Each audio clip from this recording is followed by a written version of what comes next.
All right. So today on NewbieVeT, got a special guest. We got that boy Jizzle. What's going on, King? What's up with it, my G? What no? Man, shit, I had to call you back, bro. The first interview, had to make sure we get it right, man. So how's everything been going for you, man? Oh man, I can't complain, man. We working though. You know what I'm saying? Things coming together, so I can't complain. Man, okay. So man, let's get into the beginning, man. So you originally from Atlanta, or are you that was you born and raised in Atlanta, right? Okay. Already. All day. So what it was like growing up in Atlanta for you?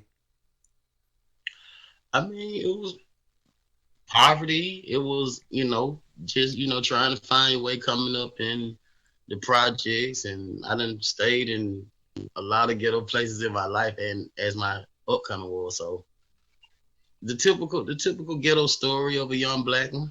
Right. So it's always, been so it's been pretty tough for you, like just basically just coming up and just being around influences and different things like that. So, Right. so what kept your head out of like getting involved around the wrong things to put you down the wrong path? Like what were some things that kept you focused? Um, Music basically, but I still got into those troubles and dealt with those consequences and things of that. But music was my savior. Right. So, so all right. So let me ask you a question. Then, do you feel like as the youth growing up, do you feel like all young youth need to go through those bad doings, those troubled times? Do you feel like everybody needs to go through those things at least once to experience it? Mm, Somewhat, I say, somewhat, yeah.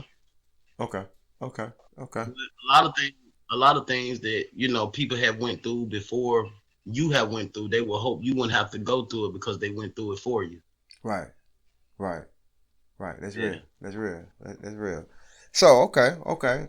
So when did the music get involved? Far as like when did you start getting involved into doing music? You mean professionally or Like just the my? beginning, before the professional, before you got to the I professional was level I in was the like beginning. I was like 9 years old. That's when I started doing music. Like at 9 years old, seriously. Seriously? Yeah, Okay, I've been doing music since 9 years old. okay. That was something. Me too, King. Yeah, that was at 9 years old, man. So like, what was you doing? Like you were playing instruments, or like you was mostly like rapping, or I was playing the instruments. Like I was in the chorus and I was in the band and I like rapped on the side at little talent shows. And I had older cousins and big homies and stuff like that. They used to come get me from my hood and take me to other hoods to rap against other guys and things like that. oh, so you used to battle like these little like the underground, like the street freestyle battles, Yeah, in yeah. the hood. So Like when I came into it, you had that was what you did. you had to do it Even if exactly. cafeteria is other hoods, either rival hoods and stuff. That's what you did. Right. Cause it was it was an unwritten rule. Like you had to do that, especially if you call yourself an Yeah, you artist had. and stuff. Yeah, you had to Yeah, you had. got to get in that battlefield. Most deaf man. So what neighborhood you basically like grew up at? Like far as like your memories, most of your memories at. Allen Temple and Lucille Avenue, Okay. West End. You know what I'm saying? Yeah. That's Okay. that one. Okay. Cool. So man, how did you wind up linking, with the rest of the group, far as forming the Franchise Boys? Like, how did y'all wind up creating that, and how did y'all wind up linking together first, and then how did y'all wind up just putting it all together? Well, all of us from the same side of town, west side of Atlanta, and we all attended the same high school, Douglas High. Okay. But the group members, I didn't know. I ain't know nobody but Buddy in school. I knew Buddy in school, but I didn't know I didn't know the other members in school, but I knew the producer Pimp because he was from the same project as me. He was from Alabama too, so I knew him from the hood. From the hood, right? Okay. Right. But I just knew Buddy from school. I didn't know Parlay. Me and Parlay met crazy the way we came about. You know what I'm saying, to know each other. Right. But Pimp was the youngest of the group, and He lived in Allen Temple with his mama, like I lived in Allen Temple with my mama. But I sold crack and weed. Right. And Pimp, he did what, like, he pretty much had a more better upbringing than the rest of the group, even though he still lived in the projects. Right. So he worked the little jobs at Athlete Food and hooked up cable, but I was in the street or whatever. But Pimp ended up getting an apartment in our projects. Right. He ended up getting his own apartment, and that's what a studio was. Okay. Okay. So just used to be a whole bunch of guys that hung around the studio and did music. Everybody was solo artists, but when it came down to CDs, press, photo shoots, and things like that, we saw who was willing to put what toward doing it for it to actually work, and that's how members got sorted out. So in the beginning, so I'm glad you said that, because a lot of people, in the beginning, most artists start with groups. Like, we start a big old group, and we probably start off with maybe 20, 30 people. And then that shit start, once the money start getting involved, when people got a picture of money, it starts subtracting. That shit, the numbers go down, down, down, down. So that was basically what happened. I'm pretty sure you had a bunch of people in the beginning. Yeah. That's crazy. Yeah. So so when it trickled down, and those was the ones left, those was the members of the Franchize Boyz. Correct. Okay. Cool. So in the beginning, y'all was just, y'all were doing shows around the city, building your name, brands, and how was y'all, getting y'all name out there to get the buzz going? I had a black Lincoln at the time. I had a black long Lincoln, looked like one of them old school, like the one John Gotti them killed at the steak place. It was just like that. Right? Oh yeah, them things cold, man. Paul McCall, whatever name. Yeah. The boss that was over John Gotti before they knocked him off. Okay. It was a Lincoln just like that, and we used to ride around in there, and we used to hang up our flyers and posters and sell our CDs, and that's the way. That was our transportation to get to where we're going. Like, we used to go to all the colleges, because the group members, they went to college, but I didn't. Yeah. So they knew a lot of people at the AUCs and all that. Yeah. So they liked it, the White Tee record and the Money record that we had out at the time. So they would set up functions or stuff, but they'll have big functions, and they'll invite us to come through and VIP us and let us perform and do all that. Right. So that's basically like how we, went as far as promoting, and the song White Tee kind of grew wheels, and that led us to have like situations where end up getting us signed. Okay. So basically, like, y'all went through the college circuits, kind of like, basically walking through that. And then that popped for y'all, and then they came across JD's ear, or somebody else took it to JD. How that went? No, actually, the first deal we was on Universal. Like, JD reached out to us. So y'all was signed before y'all got with JD. Yeah. Okay. Yeah, we had a deal and an album out before we even started messing with JD. See, a lot of people don't know that. Yeah, that's okay. Yeah, we was on Universal first. That's where White Tee came out on the Universal Records. Right. It was a whole album over there. Oh, I think they liked me. The original version was on that first album. Was on the first album, yeah, because y'all came with the remix later. On the second album. Brett and Bow Wow. Yeah, on the second one, exactly. So getting the deal with Universal, the first one, the project comes out. How was the reception, far as the love? Of course, we had good reception, but from your perspective, how was you feeling once the project out? People loving White Tee. They requesting y'all. How was your perspective was at that time?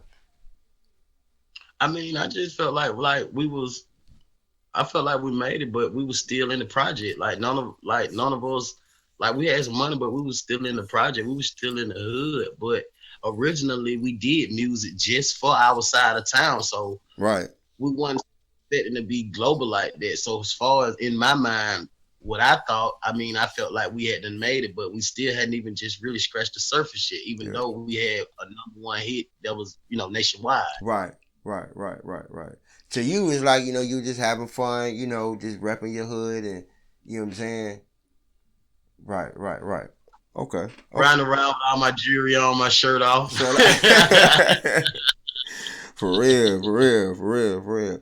Okay, cool. So when did Jermaine Dupri? How did Jermaine Dupri step in the picture towards how y'all wound up working with Jermaine Dupri, and how was that feeling for you? Well, we started working with Jermaine due to the fact we had, like I told you just a second ago, I think they like me. The original version was on the first It was on the album. first album, right? So we tug of war back and forth with Universal about the next single.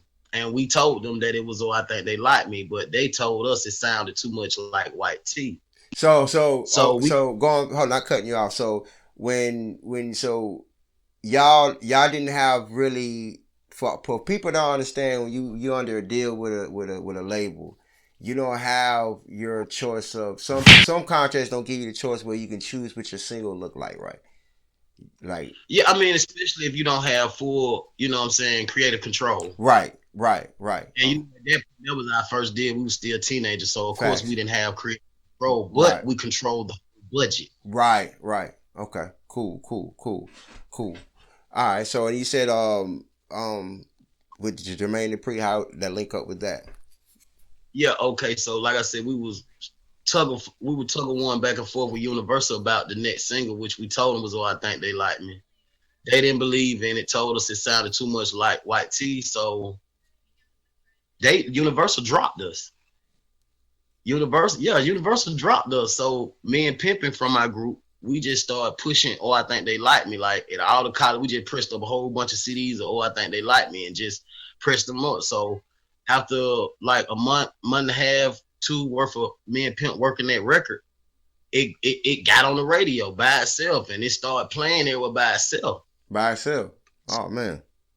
Yeah, JD heard that we were free agent, that we was out of that Universal situation. Right. So Shawty took it upon himself and throw Brett Bow Wow and JD on the remix. And then he threw it out there. Right. We had signed none yet. We hadn't talked to him since he did the remix of White Tee because we met him when we was still signed to Universal. We was still fucking with him or performing the remix of White Tee because him and Slim from SoSoDef was on it. Right, that's when JD was going. That was with Janet Jackson. So when that came about and the song just started doing Mariah Carey numbers after he dropped the remix on the radio, it started doing like 1,500 spins a week and stuff. It started doing the Mariah Carey numbers, and we went to Beverly Hills and shot the video before we even signed with Virgin because, we would never sign to SoSoDef. We would sign directly to Virgin, but, JD had a job in the urban department as the president because he was going with Janet Jackson, and Janet Jackson was signed to Virgin. Yeah. Golly. And for order for her to put out another album because she owed Virgin another album. And Janet Jackson was like, the only way she would put out another album if they would give her boyfriend a job, which was JD. Right. And by us with him like that on the remix, he just walked us through the door. Dang, easy, man. It's all about connections. Always, man. So, y'all going on concert now off the success off the remix. Right. Everything's looking good. How was the tour like for y'all at that time? Tour life it was a lot of fun. A lot of money got made. A lot of things happened. It was a great experience though. Like all of the tours, you know what I'm saying? Right. So and trust me, we major tours with major people. Yeah. So who's some of the, who were some of the people that you met, like with some of the coolest down to earth people like that you met, like far as on tour and just doing your music span? Who was some people that you've met and spoke with and just to this day they always resonate with you? Because there's a lot of fake ass people, so it's a lot of and I met a lot of people and I worked with a lot of people and I had relationships with a lot of people. Right. But who remained the coolest? I'll say Jim John was, he was an okay friend of mine, and Trey Songz was a good friend of mine. Right. So the music business, man, do you feel like do you think friends? How long? how are friendships built in the music business? Are they genuinely friendships? Are they mostly they mostly connect with you on some business level type shit? Like, but mostly, Of course, that's what it all be. Some of them be genuine people that y'all become friends forever or right, really have a friendship with. You know, if you wasn't the hottest thing on the planet right now, you know them folk wouldn't talk to you. right. Big facts. That's big facts. The big facts. And that's I think that's where you just express that's where the fakery come from, because it'd be a lot of those people, Yeah, at a y'all lot of fake peak. ass niggas, like once you ain't on the Billboard charts no more and you ain't put out an album in years, this, then the third and fourth, like they don't know you. Shit crazy, man. And that be even for people who jobs you say that you've made millions. Just like how they did DMX at Def Jam, and DMX saved Def Jam. But look how they Oh did yeah. him once he was at his height. Right. Right. They crushed him, man. They crushed him. Yeah. That's how it go. Yeah, man. Yeah. So, man, doing the tour. So y'all going to tour. So now, when did y'all drop another project? Like, what was it? Why was there a decline after the White Tea remix? Why was there a decline after that? It wasn't a decline after the White Tea remix. We did the Oh I Think They Like Me remix and put No, I out an think they liked album. it after that. But I'm talking about after Yeah, that. because Lee Rock with it was on that album. That album went platinum. Right, right.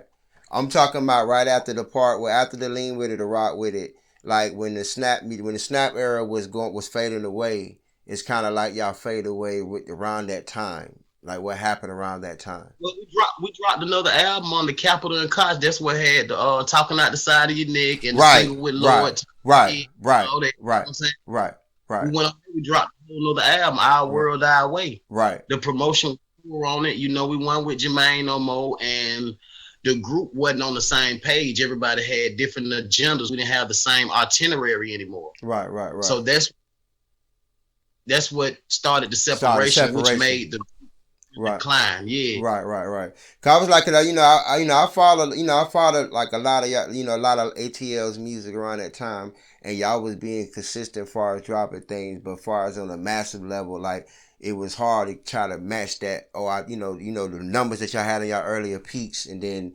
to like far as to someone that's never had hits like y'all.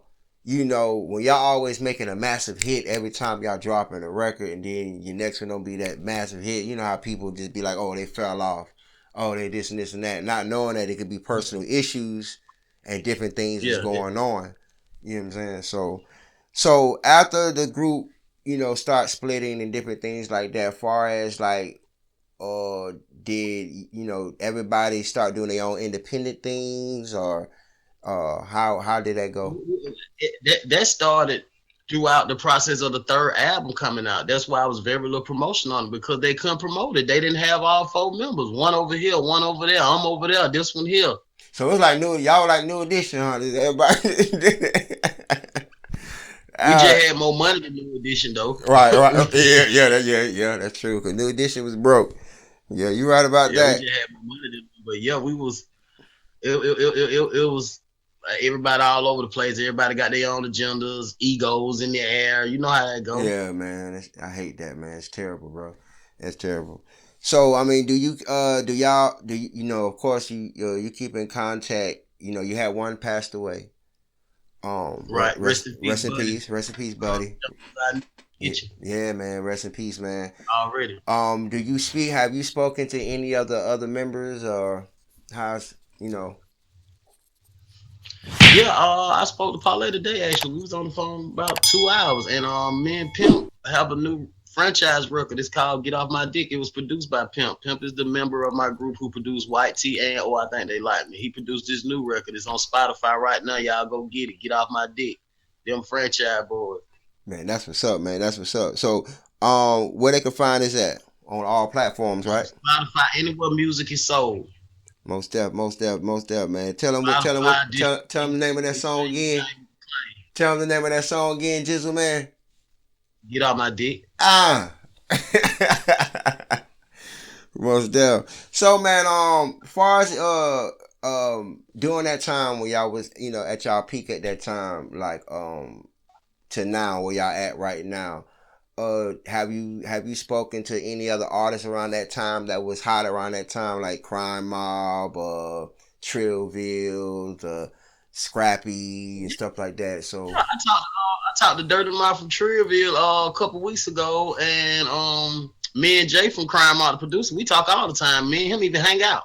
oh, that was up, man. That was up. That was up. That was Yeah, up. definitely. That was up, man. So how you? I still talk to Bone Crusher. I still talk to a lot of people. Man, that's what's up, man. So, man, how you feel about the new music today, far as like from, at y'all time frame to like where we at now? Like, how do you feel about the new wave of music? How what you feel about it? Do you feel like it's in good hands that going on 10 years from now, or you feel like it's, we need to change some things up? I mean, I go with the flow. I like some of it, and some of it I don't. But it was the same way when I was coming up as the new thing that was popping, and people felt that way. What is this coming to? And we destroyed hip hop and this, that, and the third. So I adjust to it. I like a lot of new youngins. Yeah. I like a lot of new youngins. I adapt to it. I take what I can take out of it, and because I can get with them too. You know what I'm saying? I can get with them. I can get with them too, but I like some of it and some of it I don't. Right. But I I embrace it. You know what I'm saying? Right. So embrace it. And it's still talent. Right. So getting into that, you were saying, because back then a lot of people thought that y'all music wasn't real rap. They thought it was more party and stuff like that. So what were some things y'all heard back then? I know y'all had a lot of criticism. Like, what were some things y'all had to go through back then during that time that you can remember? We was called ringtone rappers. We couldn't really see it. That's why on all them albums and all them rap cities in the basement and all that, that's why I went so hard. Yeah. Because people thought really rap, because a lot of people, if they think you can't rap, they're not buying them albums and actually hearing the full album. They just going by the single that they hear on the radio all day. Right. Or the video that BET or MTV jams. So that's why I was going so hard and all those entities and stuff like that made you, show your rap skills. That you had to rap. You got to show some bars. Most definitely. Oh man, I got. Most definitely. I've been having since. I've been doing music the longest in my group. Like, we was in high school, I was the only one that rapped. I was rapping then. Yeah. So you said because during that time they was in college and working and doing the other stuff. You was out there rapping. Even in high school. Even in high school, I was rapping because in Atlanta around that time when we was in high school and middle school, Big Oomp Records was the thing. That and, oh yeah. And Type to Death. Type to Death. Yeah. And Big Oomp was the thing back then. Man, Big Cat Records. Man, you done brought some gems back out. I remember them. I've been in it a long time, Paul. I've been in it a long time, Paul. God damn, boy, you said big Cat boy. Damn. I remember those. There was the DJ Jelly MC Assault days. Yeah, exactly. Yeah. And you used to have to be able to get on them DJ Assault things, and you used to have to go. You had to be able to go. Right. Damn, say yeah. You done been through there. Oh yeah. Yeah. Oh yeah. You been through there. Been through there, man. So man, far as Atlanta, man, so y'all been having a lot of violence going on lately. That's everywhere. Yes, it's everywhere. But we gotta talk about our home though. So man, far as like, it's always been like that in Atlanta, not certain things like that. Do you feel like it's getting worse, or do you feel like it's just always been that way? It's always been violence in Atlanta, and it's always been treacherous in Atlanta, but it's out of control. It's way out of control. It was never like that. Now it was never that bad. Right. Cause y'all in Atlanta was mostly known for freak neat, getting money, hustling. Olympics. Yeah. Scamming. Club Nick. Clubbing. Yeah, man. Yeah, bro. So, man, Lil Jon, man. So, how was it like meeting John, like working with John? I ain't never worked with Lil Jon. John. Like, you never worked with John? You never met Lil Jon? No, of course I met him, but I ain't never worked with Lil Jon. You know, that was the Trillville. That was on that side. That was Trillville and Scrappy and Crime Mob and all them. That was their thing. The You know, y'all we thing, didn't yeah, never work yeah. with Jon on the west side. Y'all And, you never, know, y'all never talked about collaborating. we talked about it one time once us and Lil Scrappy got cool because you know it was It beef. was a It was beef beef at beef. between us. Yeah, you know, we was at it with Scrappy them for a minute. You know, Trillville never really got involved in it. And I can't really say Crime Mob did either, but it was a thing with us and Scrappy for a long time. So, Yeah. and then when we did the first Rap City in the Basement with Tigger, that's when we were going through it with the Black Tea thing with Gucci. And, you know, they had then dropped. You know, Gucci had did a remix with it, and it had Killer Mike on it, Lil Scrappy, Jody Breeze, and Lil Scrappy said shit about me and Parlay on that song. So the beef story from there. So when we did Rap City in the Basement for the first time, Lil Jon was the DJ on there. And in Parlay Freestyle, he did Scrappy on there. And Lil Jon was the DJ. Hey, that's on crazy. Rap City. On Rap Yeah, City, so that's it crazy. was a long. Jon was reluctant. He didn't want to work with us because he knew what it was. Then we had other incidents that happened publicly with Jon and Scrappy. So it was a whole lot of tension there. And once, you know, we matured and all of that, you know, us and Scrappy got back cool. And then it was some talks when we talked to Lil Jon. Matter of fact, we was on the red carpet with Too Short, Lil Jon, and he didn't know that we hadn't got back cool with Scrappy and everything was everything or whatever. He didn't know it, but we was on the red carpet with Too Short. And, you know, Lil Jon and Too Short, they got a great relationship. Yeah. So we were telling Jon like, yeah, man, you know, us and Scrap cool. We finna get ready to do a song together because that's what us and Scrap talked about. So Jon was like, for real? Oh, I need to make the beat to that. And nothing ever transpired from that. Yeah. Oh, okay. But that's how that thing was. Okay. And one more thing, man. Gotta ask this. You know, there was a SoSoDef reunion anniversary, and you know, Franchize Boyz, you know, performed, you know, y'all classic single, and noticed there was only one on stage. You know, so what was the issue with getting all of the members for that anniversary? Well, you know, Buddie is deceased. Rest in peace, Buddie. Rest in peace, Buddie. I can't really say why Parlay reason why he wasn't there, but to be honest, I was locked up. Yeah, you just got out last time we talked. Yeah, I was locked. I was locked up for a minute. I was gone this time for like 9 months. Yeah. So I was locked up when it went on. Right. I know you would have loved that, man. You would have showed out, man. I was getting talks and texts on my tablet while I'm locked up, and the whole dorm talking like, cause you know, in the inside you hear what's going on the outside. That's crazy too, man. Like you hear it faster than the people that's out sometimes. Right, and I got all the news firsthand. Like, boy, y'all on the radio, a nigga come, you know, boy, just woo, boy, they just said y'all finna be at such. So I'm like, look, man, when they let me out this bitch, they won't let me go, brother. They will not let me go right now, brother. So yeah, I got to toughen it out. I got to sit down for a second, man. So, and I know them 9 months was like hell. Gucci and Cash Out. Oh man, so that was there Cash Out been at? Cash Out been locked up this whole time. I don't know how long he was locked up, but I know him and Lucha was in the same cell, and they was around the corner from me. We was all on the same floor. Damn. And Lucha was around the corner on the medical floor, but they had him more so as hiding the celebrity type. Oh yeah. That's how they hiding them. Yeah. So they don't want them to get it, you know, because they can be a target and stuff like that. Yeah, shit, I was a target. I know you were a target, yeah. But it just, you know, I was just blessed. Like I'm from the West Side. I'm sort of an authority figure in a way, and I'm OG. And you know a lot of people, yeah. Yeah, so that kind of helped me too. And shit, they talking about Lucha then got stabbed up in there. Yeah.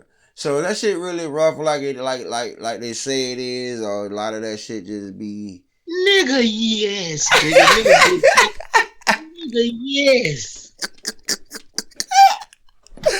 Ah.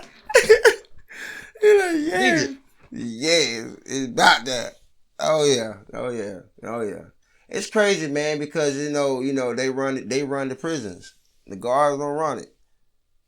That's the crazy thing. nigga, Atlanta Fulton County Jail is like prison. I'm talking about it's going down in there like prison. Do you hear me? The jail. Like, do you hear me? Ooh, Lord, that's a place I don't want to be at. No, I'm talking about, boy, niggas getting poked up. Niggas get, boy, everything going on in there, bro. everything. Oh nah, man. Everything. Anything you can name, boy, it going down. Well, blessed that you came out of that in good health, good mind, good spirit, good shape, good form, all that. Yeah, man. So, man, before we slide off on NewbieVeT, man, you see, is there any love you want to shout out, and how can they get in contact with you for bookings? Shout out to my team doing our thing, living our dream. You understand me? Shout out to everybody who's still down with me that ain't gave up on me. They can contact me on IG, DATBJIZZAL. That's on Instagram. That's who I am. Like I told you, all the music is under Dem Franchize Boyz on Spotify, DistroKid, whatever we have, you all streaming platforms. Go check out them new videos, talk my shit, touch me. Yeah, Yeah, and man, for booking, man, just email that boy Jizzle at gmail.com. right. And man, once again, bro, I need your, I'm gonna get your information. Yeah, we're gonna get on these films. Like I said, I do the movies. Most definitely Oh yeah, we're gonna do some shit. We're gonna talk. most, Most definitely, King. oh yeah, and I gotta let everybody know about my cooking show. Oh yeah, let's talk Jizzle, about that. Let's talk about that. lean in the pot with it, Jizzle's Ghetto Gourmet. And I want to let everybody know that my book that I'm working on, that I'm getting ready to put that out, is called Ain't Nothing Wrong with the Truth. So, what made you want to come up with this book? When Buddie died, my old manager of mine, it's something he said to me that made me start writing, and I wrote the book then. And it came from that because when Buddie died, I ain't even want to do music no more. I ain't want to do none of that no more. And when I wrote that book, that gave me the strength to, continue to do the music part. Right. Yeah. So Buddie Death had a lot to do with that book. Yeah, man. And there was a lot going. It was a lot going on amongst SoSoDef and the group at the time that wasn't really too civil.